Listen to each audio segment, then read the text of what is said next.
चलो तो आज हम मियोसिस को पूरी तरह से स्टडी करने वाले हैं।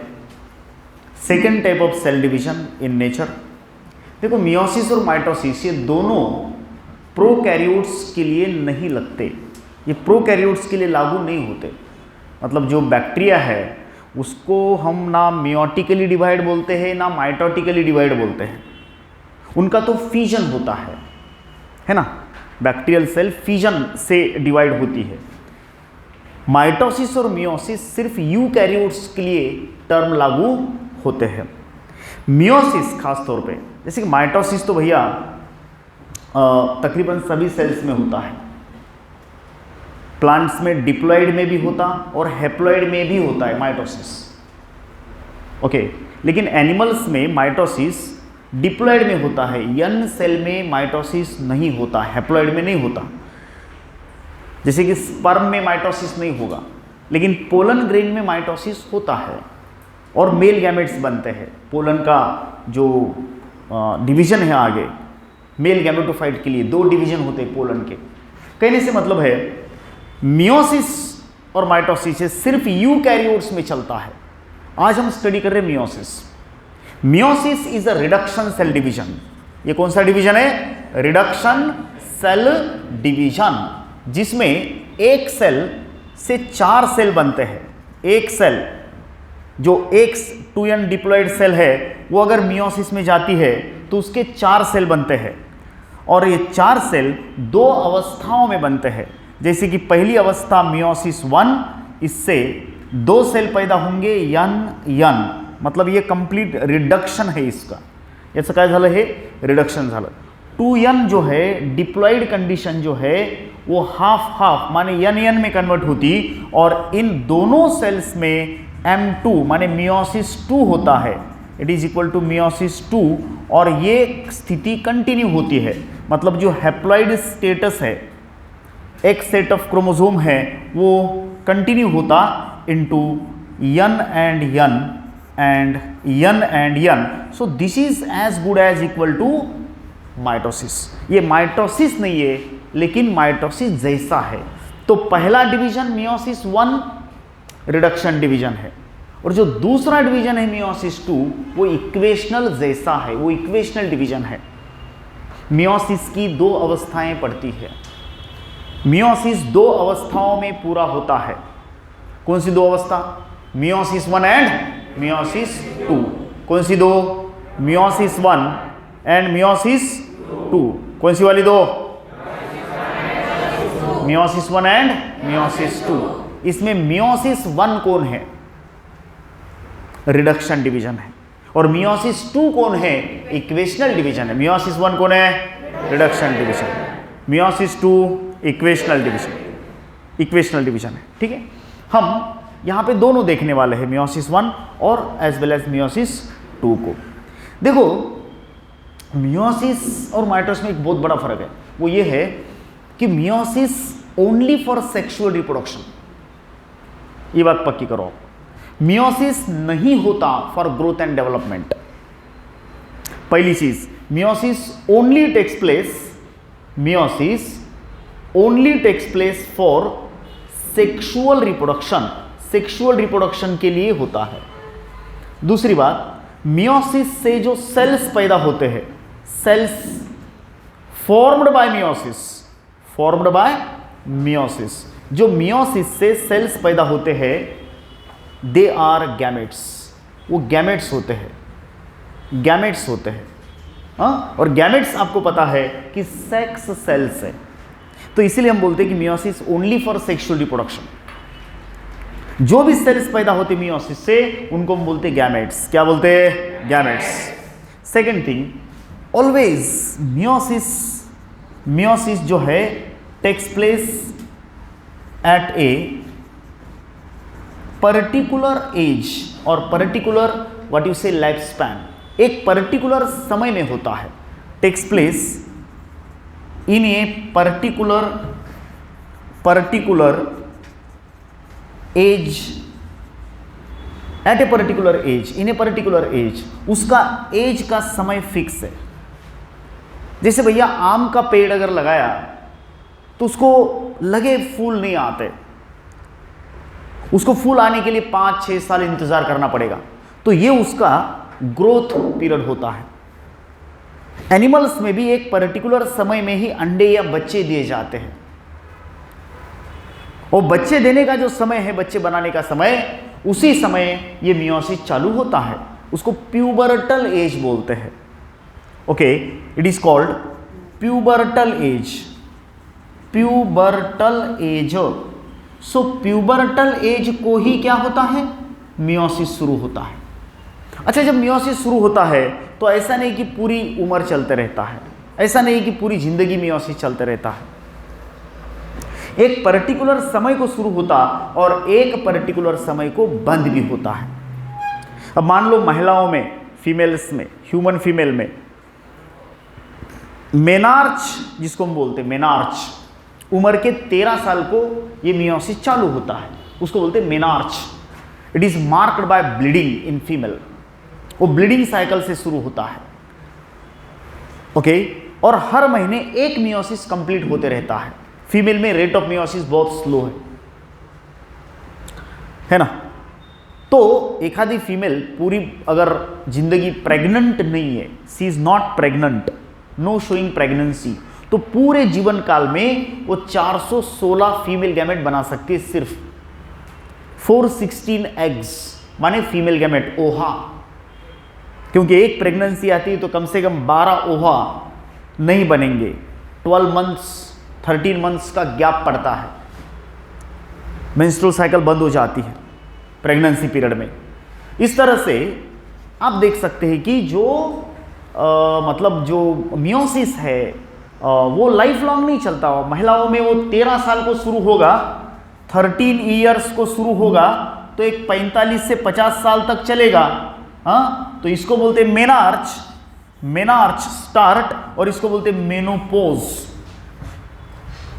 मेनोपोज पुरुषों में भी ऐसा ही है, थोड़ा सा पुरुषों में मियोसिस का जो कालावधि है वो महिलाओं के मुकाबले थोड़ा सा ज्यादा है।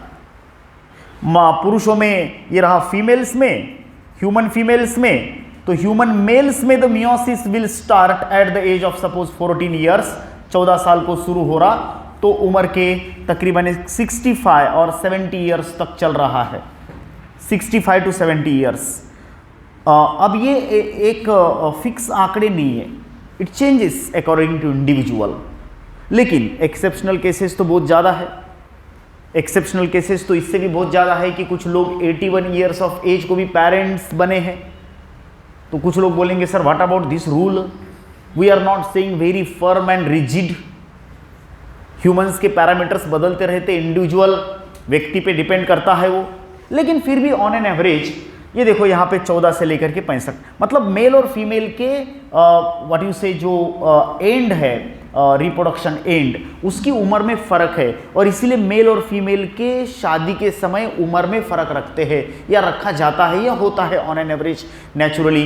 दूल्हा दुल्हन की उम्र में कुछ तो डिफरेंसेस रखते ही, पुरखों का अपना एक विचार था, कंपलसरी नहीं है ऐसा कुछ, लेकिन फिर भी 13 से लेकर के 45 और 14 से लेकर के 65 ये हमारे कुछ व्हाट यू से मियोसिस के कालखंड है, समय है।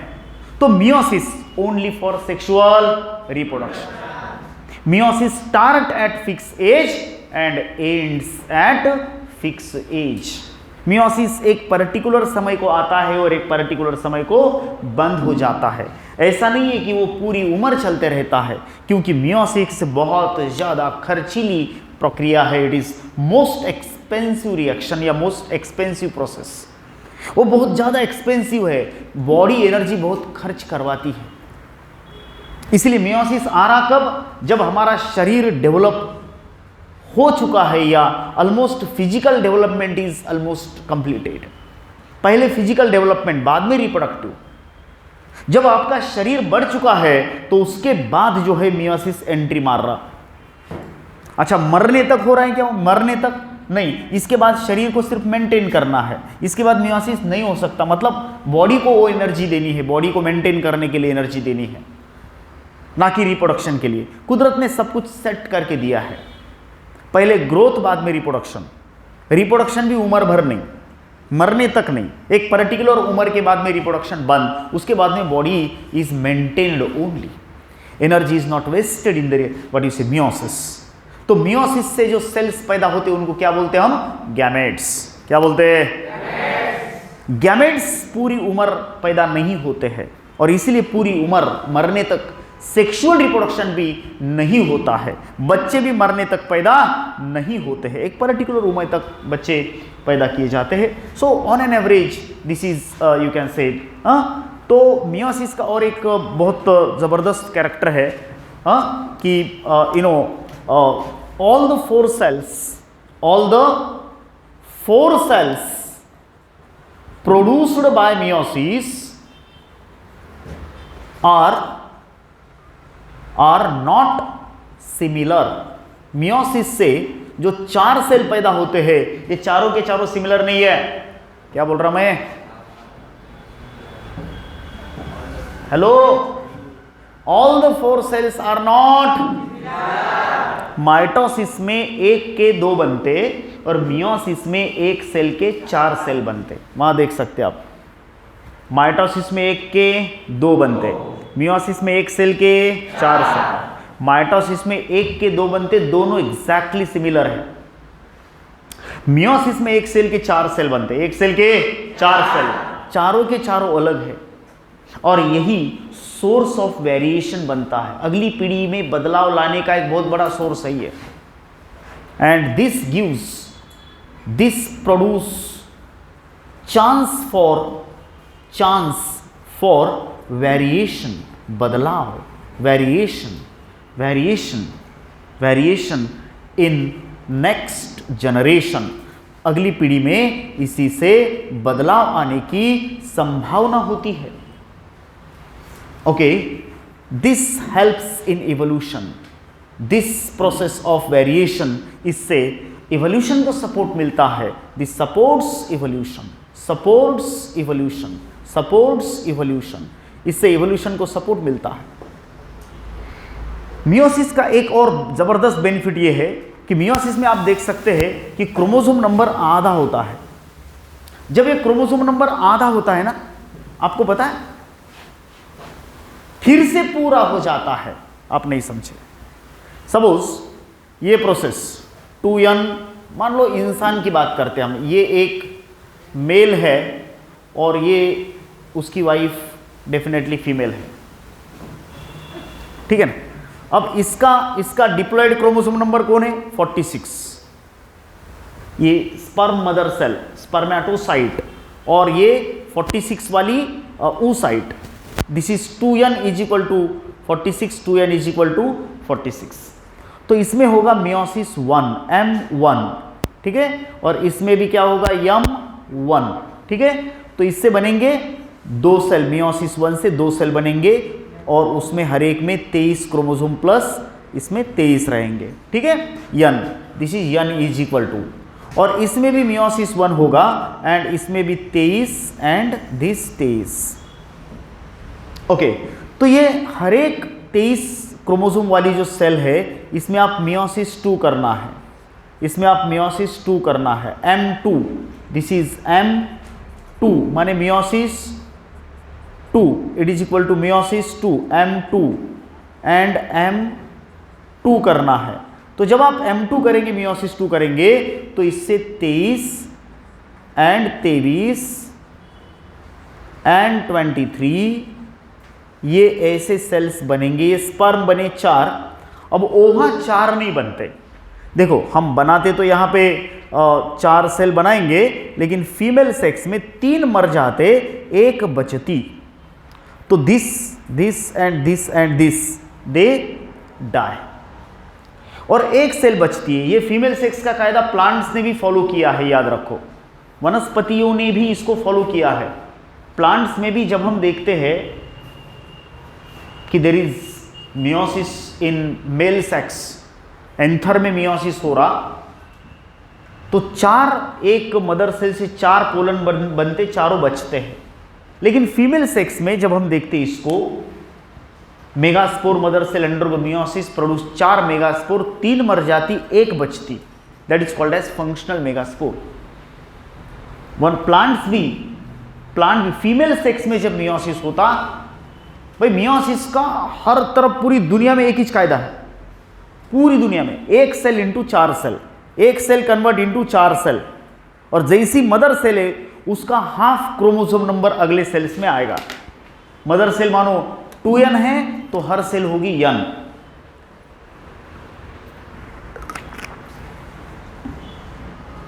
बरोबर, मदर सेल में जो भी क्रोमोसोम नंबर है इट रेड्यूस टू हाफ, वो हाफ हो जाता है।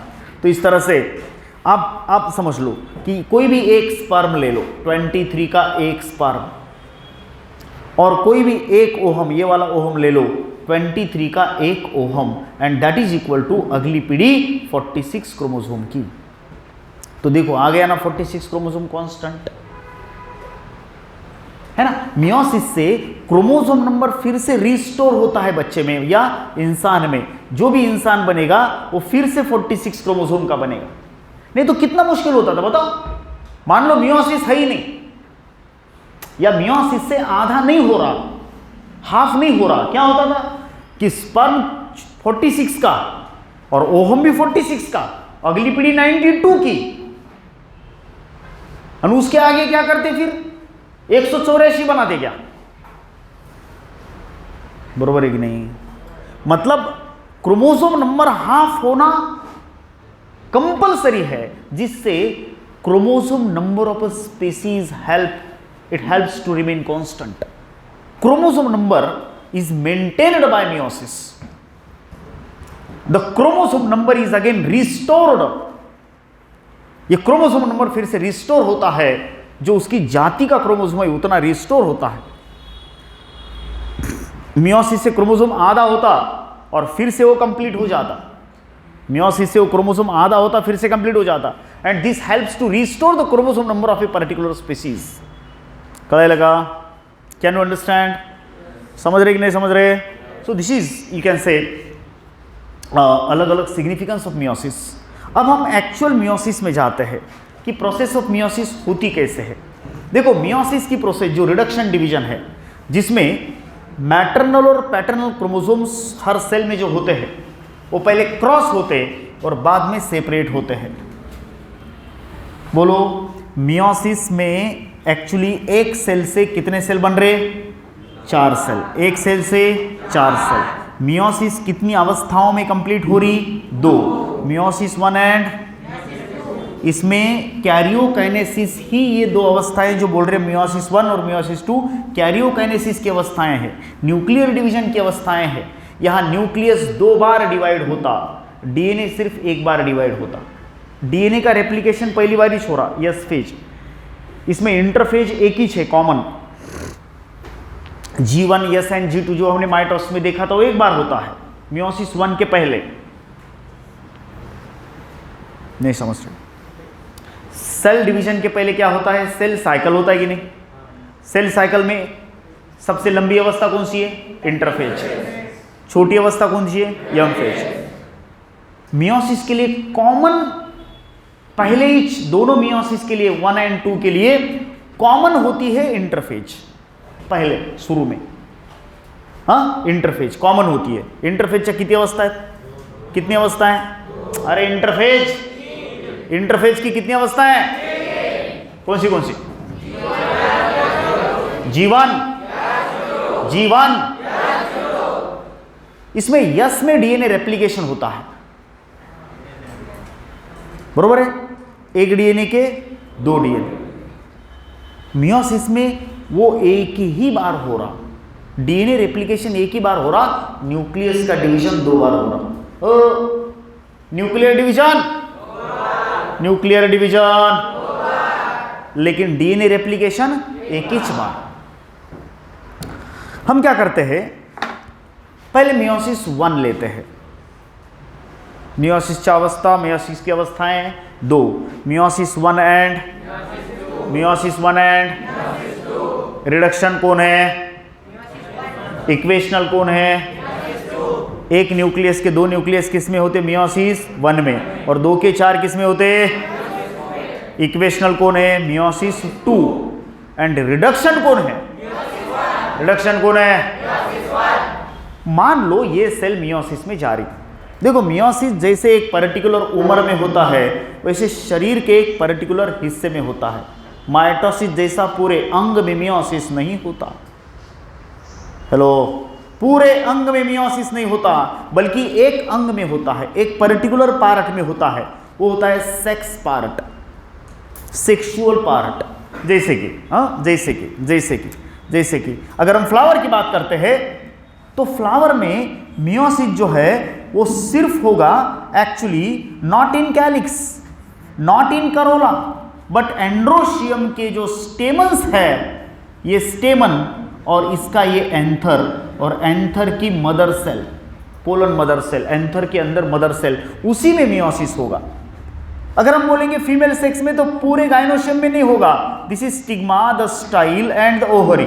ठीक है, ओवरी का ये ओव्यूल, ओव्यूल में मियोसिस होगा। यहां पे पूरे फूल में मियोसिस नहीं हो रहा।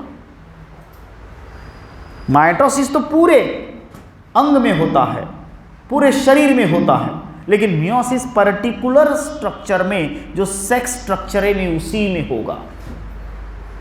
ह्यूमंस की अगर बात करते तो ह्यूमंस में मियोसिस सिर्फ गोनियाड्स में होता है। गोनियाड, मेल गोनियाड, टेस्टिस, फीमेल गोनियाड, ओवरीज।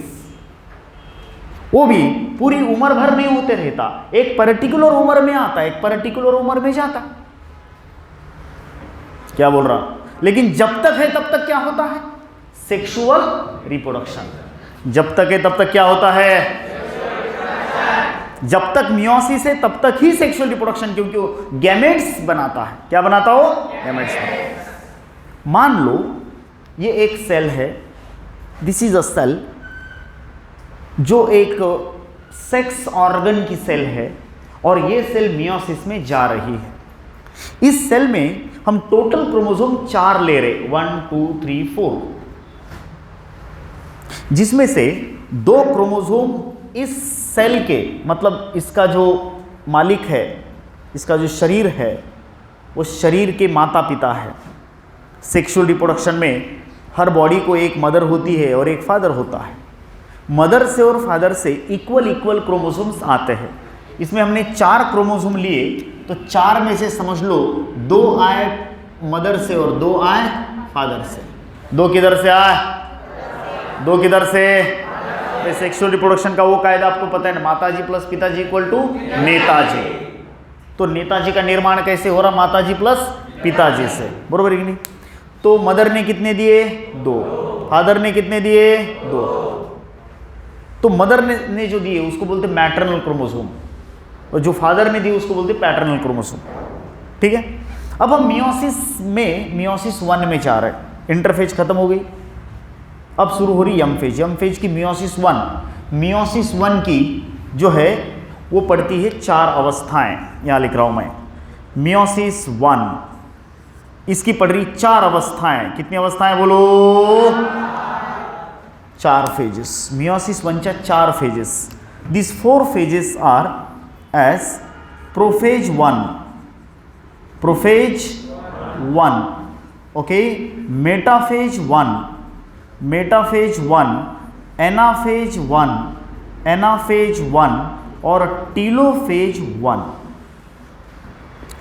आता सांगा, मियोसिस 1 च्या किती अवस्था पडल्या? 4. कोणत्या वाल्या 4? प्रोफेज 1, मेटा 1, एना 1, टीलो 1। ऐसा 1 इसीलिए लगाना पड़ रहा क्योंकि 4 जैसे कि वैसी अवस्था मेटाफेज 2 के लिए बोलनी पड़ रही है अपने को। हाँ, मियोसिस 2 के लिए, मियोसिस 2 जो है ना, मियोसिस 2 के लिए वही 4 अवस्थाएं हैं। कौन सी वाली? प्रो 2, मेटा 2, एना 2, बोलो, टीलो 2। कॉमन, कोई फर्क नहीं। देखो, मियोसिस कितनी अवस्था? 2। Meiosis 1, meiosis 2। मियोसिस 1 च्या किती अवस्था? 4। प्रो 1, मेटा 1, एना 1, टीलो 1। हम शुरू करते हैं प्रोफेज 1 को। ये रही प्रोफेज 1।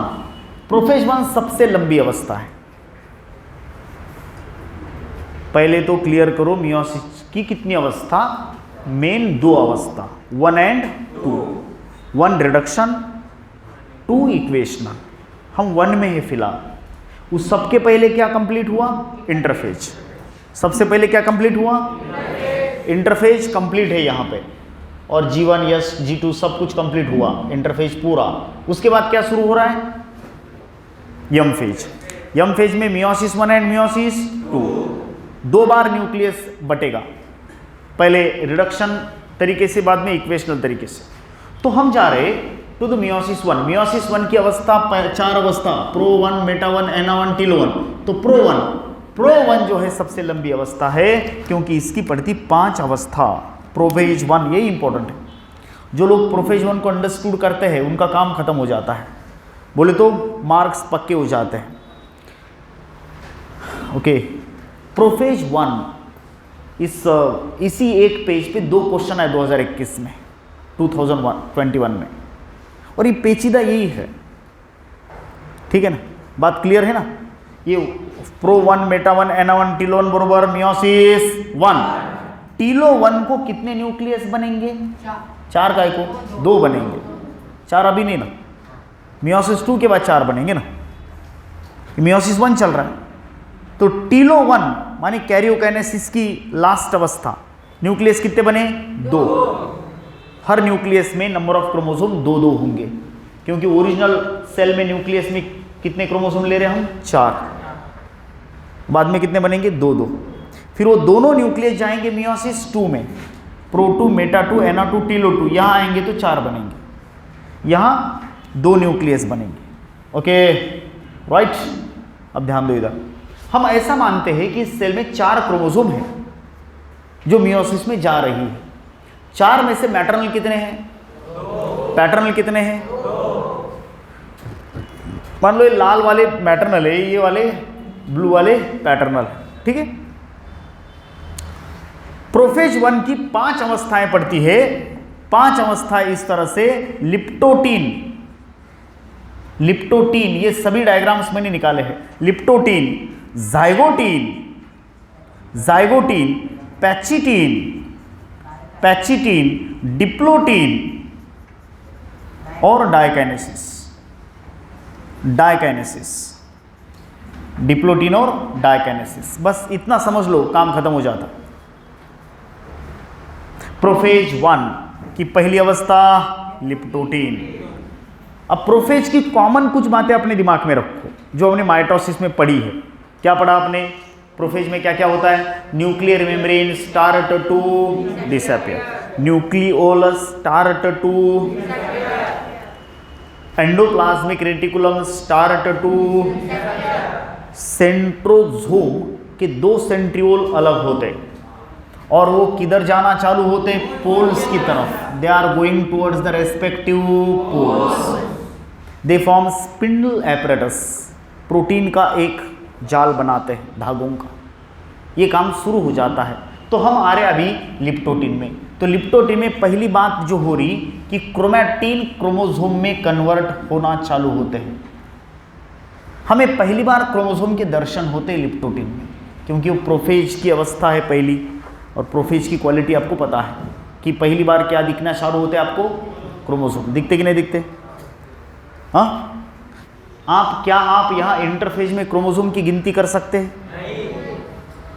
लेकिन लिप्टोटीन में आप कर सकते कि नहीं कर सकते? On the basis of centromere. Generally एक सेंट्रोमियर तो एक क्रोमोसोम, एक सेंट्रोमियर बोले तो एक क्रोमोसोम, बरोबर। तो एक्चुअली यहाँ पे आप देख सकते हैं कि 2 मैटरनल है और 2 पैटर्नल क्रोमोसोम्स है। लिप्टोटीन में हमें क्रोमोसोम नजर आते हैं। न्यूक्लियस हल्लू न्यूक्लियर मेम्ब्रेन पतला कर रहा, सेंट्रियोल्स खुले हो रहे, एंड इस तरह से कुछ चेंजेस सेल में आए। सबसे बड़ा बदलाव कि क्रोमैटिन से क्रोमोसोम बन चुके हैं। अब मुझे बताओ ये क्रोमोसोम कितने प्रकार के हैं? 2 प्रकार के, मैटरनल और, क्या इनमें कोई ऑर्डर है, कि कोई शिस्त है, कि कोई डिसिप्लिन है, कि कोई जोड़ियां बनाए इन्होंने? क्या यहाँ पे कोई जोड़ियां बनाए इन्होंने? कोई जोड़ी नहीं बनाए। ऐसा रैंडमली वो बिखरे पड़े हैं। वो रैंडमली बिखरे पड़े पूरे न्यूक्लियोप्लाज्म के अंदर। लेकिन जैसे जाइगोटिन आती है यहाँ पे पहली बार जाइगोटिन में okay there is formation of pairing. Pairing किसमें? Pairing between homologous chromosomes. Homologous chromosomes, homologous chromosomes में पेयरिंग चालू होती है। अब ये होमोलॉगस क्रोमोसोम कौन होते हैं? मैटरनल और पैटर्नल साइड के ऐसे दो क्रोमोसोम, मैटरनल पैटर्नल साइड के ऐसे दो जिन पे जीन लोसाई सेम है, जीन पोजीशन सेम है। मान लो यहां पर इफ देयर इज द, आप यहां पर अब सपोज जीन फॉर वॉकिंग है तो यहां पे भी जीन ऑफ वॉकिंग होगा। यहां पे जीन फॉर आई कलर है तो यहां पे जीन फॉर आई कलर होगा। So these two chromosomes are homologous. Homologous chromosome का कंपलसरी नियम जोड़ी में से एक पैटर्नल एक मैटरनल होता है।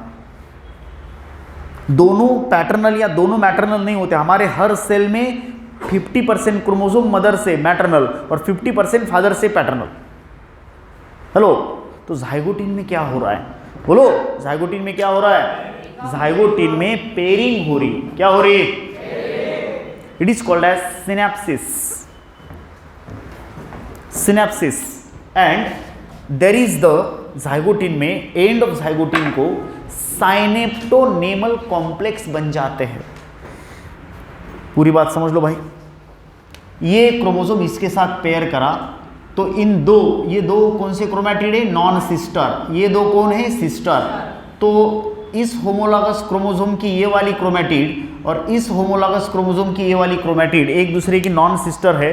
दोनों के बीच में एक प्रोटीन बन जाता है ग्लू करने को, अटैच करने को, और ये दो एक साथ ऐसे लेंथ वाइज एक जोड़ी बनाते हैं। और ये जो जोड़ी होती है, ये जोड़ी को बोलते होमोलॉगस पेयर।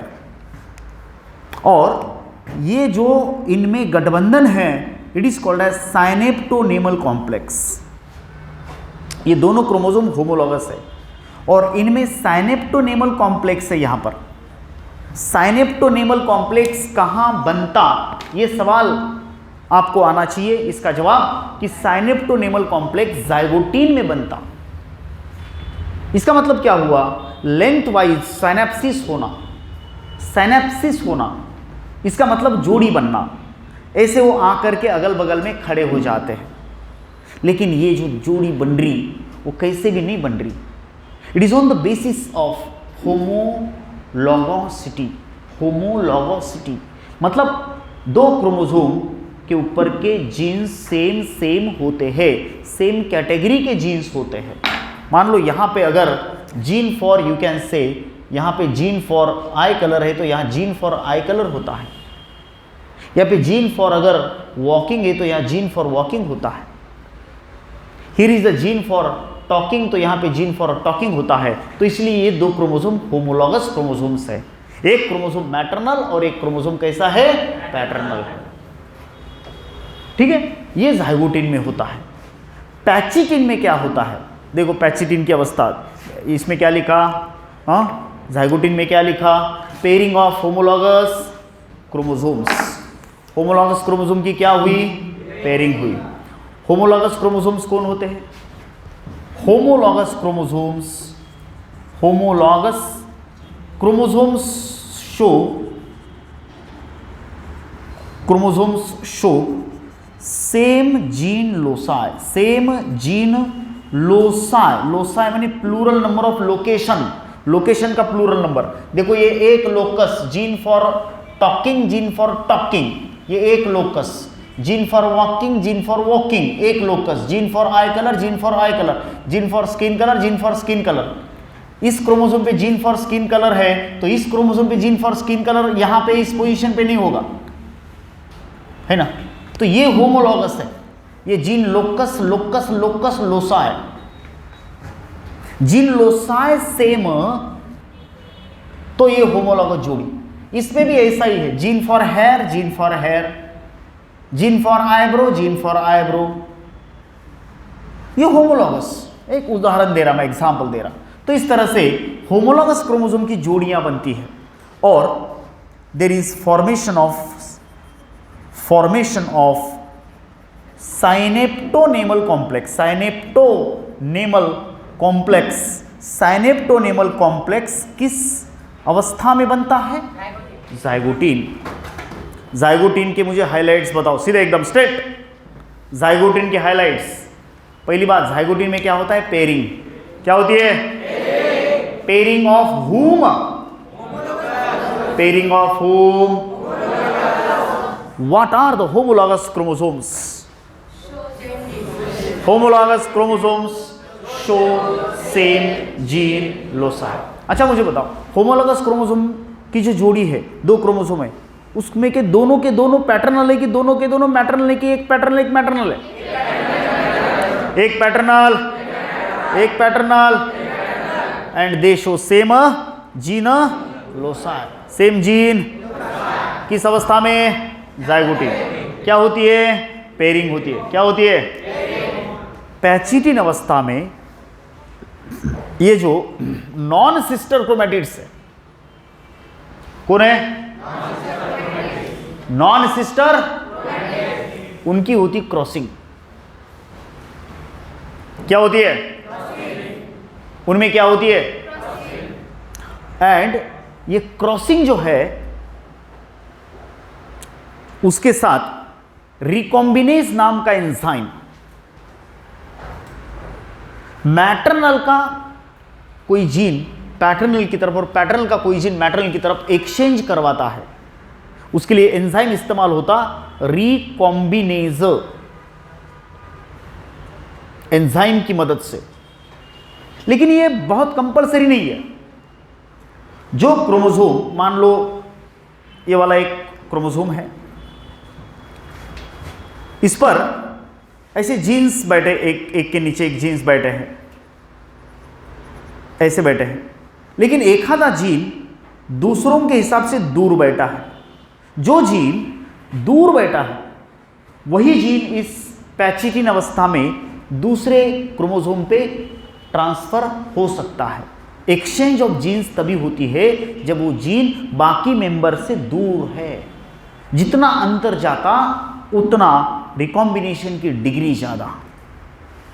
ये हम आगे प्रिंसिपल्स ऑफ इनहेरिटेंस नाम के टॉपिक में एक बार फिर से देख रहे।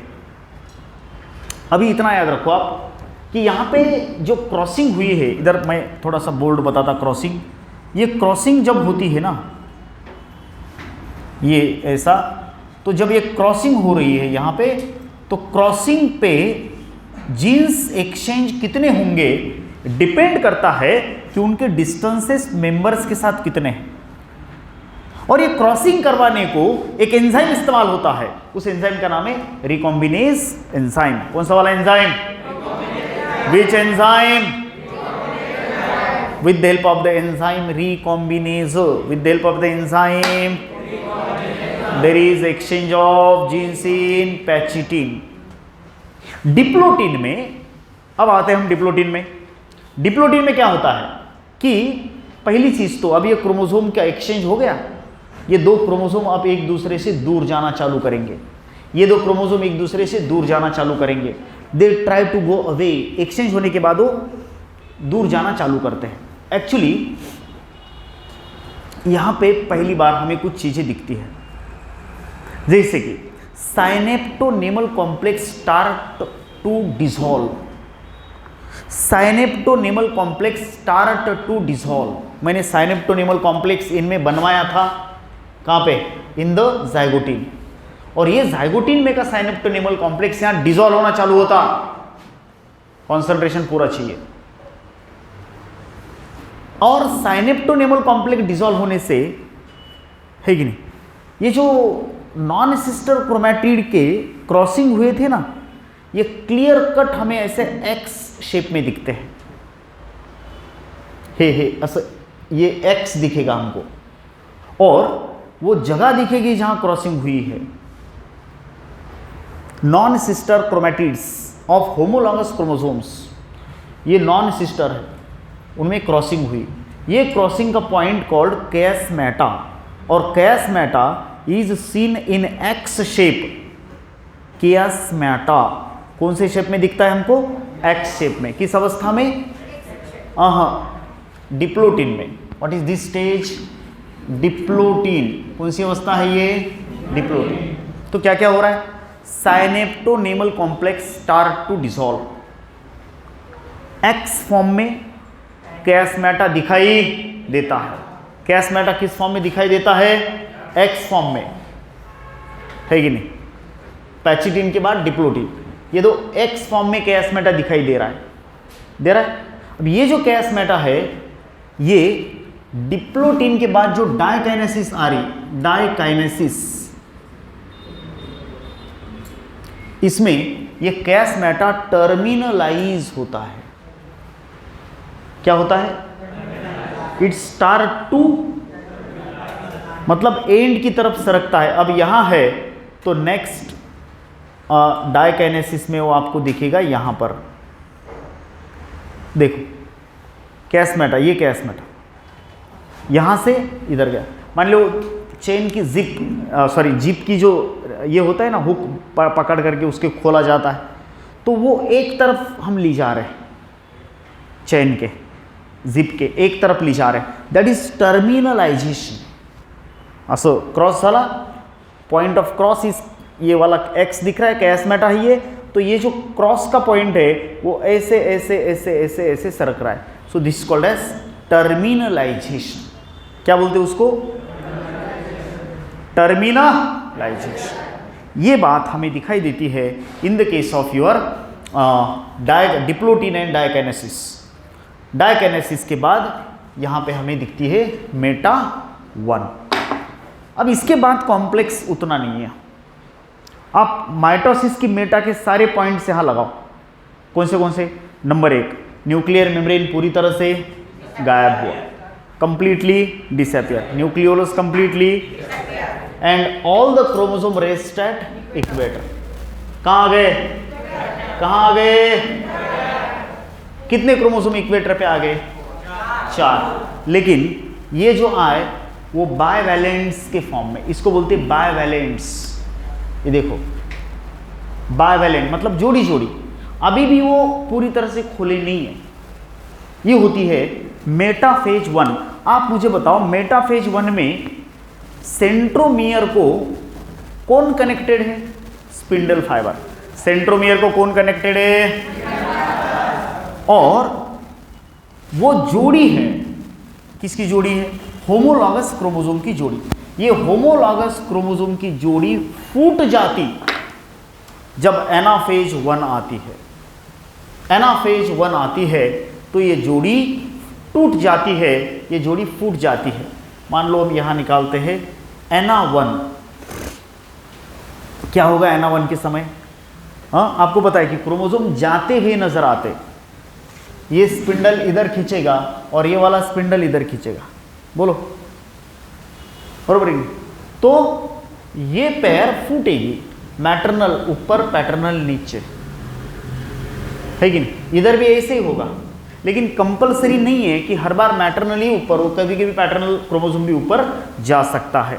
So now what will happen that the chromosome पैर स्प्लिट्स, इस तरह से वो स्प्लिट होती है, एंड इस तरह से हमें दिखते हैं कि 2 क्रोमोसोम ऊपर जा रहे और 2 क्रोमोसोम नीचे आ रहे with their sister chromatids, and like this and like this. Okay, अब आप बोलो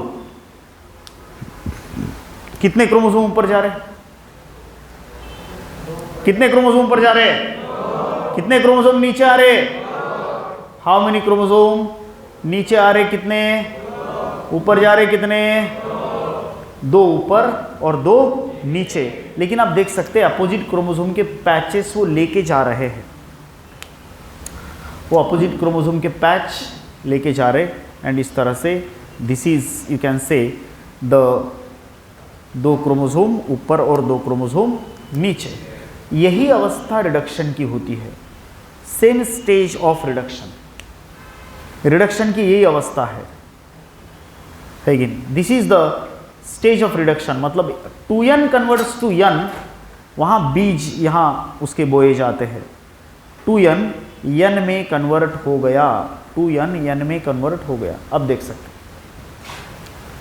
4 क्रोमोसोम थे कि नहीं, अब 2 में बट गए, ऊपर जा रहे 2, नीचे आ रहे 2। ये है कौन सी अवस्था? NR2, what is the stage? Sorry, NR1, NR1 सबसे इंपॉर्टेंट है। NR1 में 2n का n होता है, और NR1 के बाद जो टीलो1 आती है, दिस इज टीलोफेज 1। तो इसमें क्या होता है पता है कि 2 क्रोमोसोम ऊपर पहुंच गए और 2 क्रोमोसोम नीचे पहुंच गए। ये 2 क्रोमोसोम ऊपर, बरोबर, और ये 2 क्रोमोसोम नीचे पहुंच गए। जैसे ही वो पहुंच जाते हैं, उनके ऊपर क्या बन जाता है बोलो? Nuclear membrane. ये न्यूक्लियर मेम्ब्रेन बन गया। डेफिनेटली वो जो भी कलरेशन है वो जैसे का वैसा रहेगा, कलरेशन। एंड इस तरह से टीलोफेज 1 खत्म होती है, और उसके बाद क्या चालू होता है? टीलोफेज 1 के बाद क्या चालू होता है? अरे बोलो, meiosis, meiosis 2। Meiosis 2 is equal to mitosis है, उसमें बहुत आसान है। ये जो 2 सेल्स बन गए यहाँ पे, कितने सेल बन गए? ये बने कि नहीं बने? इसमें मान लो ये ऐसा पार्टीशन पड़ गया, और इस एक न्यूक्लियस के और 2 बनेंगे, और इस एक के और 2 बनेंगे, और उसके लिए वो बांटे जाएंगे। It will be separated. एक बार सीधा बैठो, मुझे सिर्फ 5 मिनट्स लगेंगे, 5 मिनट, ओनली 5 मिनट्स, ठीक है? मुझे पता है कि मियोसिस 1 अवस्था सबसे लंबी अवस्था है। सबसे लंबी कौन सी है? मियोसिस 1। अब मुझे बोलो, आप इस सेल में कितने क्रोमोसोम थे? क्रोमैटिन है। कौन है इसमें? क्रोमैटिन। क्रोमोसोम कितने? 4। क्रोमोसोम कितने हैं? अब यहां पे जो 2 न्यूक्लियस बने, उसमें हर एक में क्रोमोसोम कितने हैं? 2 और 2। न्यूक्लियस कितने बने? 2। हर एक में क्रोमोसोम कितने? 2। अब हम लेते हैं इसका मियोसिस 2। कौन सी अवस्था?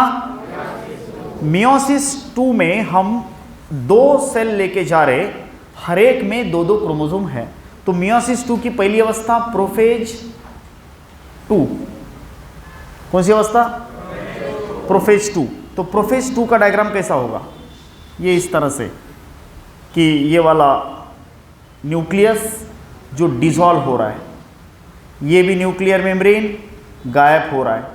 इसमें क्रोमोसोम कितने हैं? 2। इसमें भी क्रोमोसोम कितने हैं? 2 है। और ये प्रो 2, मेटा 2 में क्या हुआ? मेटा 2 में बताओ, न्यूक्लियर मेम्ब्रेन पूरी तरह से गायब, न्यूक्लियोलस पूरी तरह से गायब, और जो ये क्रोमोसोम है कहाँ पे आएंगे? इक्वेटर पे। ये एक क्रोमोसोम और ये एक क्रोमोसोम, ये एक सेल है, यहाँ पे भी इक्वेटर पे, ठीक है? आगे सेंट्रियोल्स यहाँ और यहाँ लेंगे हम, ये ऐसे लेंगे सेंट्रियोल्स, ठीक है? They will produce the protein fibres, spindle fibres, ये अटैच हुए, continuous and chromosomal. What is this spindle? Chromosomal. ये बोलो कौन सा क्रोमोसोम? व्हाट इज स्पिंडल है? क्रोमोसोमल और क्रोमोसोमल और क्रोमोसोमल, ये कंटिन्यूअस स्पिंडल है। इस तरह से ये स्पिंडल एपरेटस बन जाता है। आप देख सकते हैं कि एक सेंट्रोमियर को 2 तरफ से 2 स्पिंडल कनेक्टेड है, मतलब माइटोसिस के जैसा। How it is? Last boys, how it is? Just like mitosis. कितने क्रोमोसोम है? कितने क्रोमोसोम है?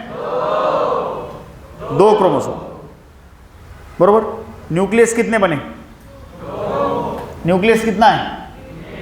क्रोमोसोम कितने हैं? 4। और यहाँ पे एक न्यूक्लियस के कितने न्यूक्लियस बने? दो दो। अवस्था कौन सी है?